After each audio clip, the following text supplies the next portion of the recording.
Today I'm not speaking as Director of NDI, I'm actually speaking on behalf of NDI globally.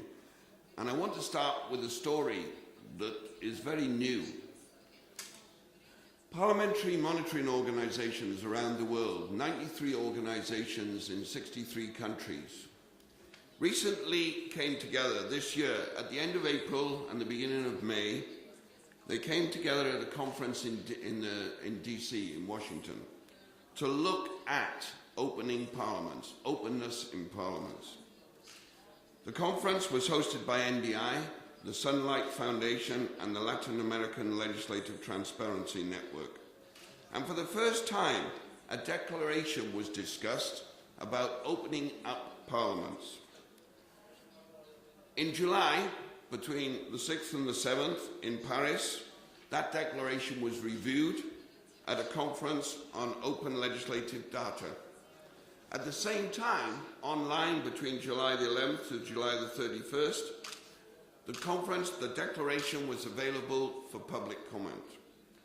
Then recently, on International Day of Democracy, in Rome, 400 parliamentarians and parliamentary staff, and I do know that some people in this room were actually at that conference in Rome, came together and adopted this declaration on parliamentary openness.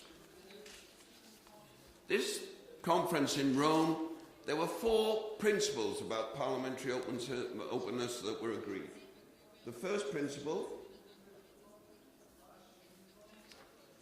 you can follow it online in terms of the declaration itself. The first principle, the next slide please,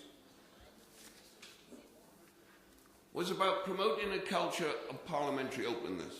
Now these 4 principles had between them 44 good practice guidelines that would enable a parliament to be more open. And they were grouped together under 4 principles. You can go online and see it. Opening Parliament is the website, and go through them. I think they're a great starting point in terms of looking at open parliaments. The first principle, promoting a culture of parliamentary openness, enshrines the basic point that parliamentary information belongs to the public, and that parliaments need to enact legislation themselves and have rules of procedure that make that a primary purpose of the Parliament. They need to be promoting government oversight.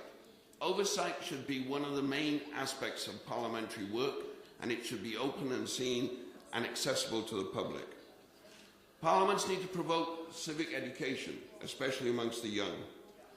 They need to be opening for monitoring, to be monitored by civil society and the media.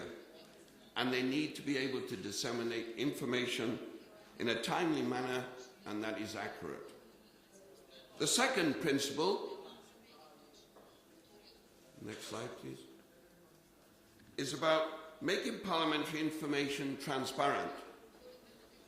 The guidance under this that was agreed at the conference is that information should be provided on Parliament's roles and its functions. Information should be there on MPs and parliamentary staff. We should know who the MPs are, but more importantly as well, we should know the parliamentary staff and what their job is within Parliament. Draft legislation, when it enters Parliament, should be made public. Records of committee proceedings and parliamentary votes should be online and able to see, as well as records of plenary proceedings.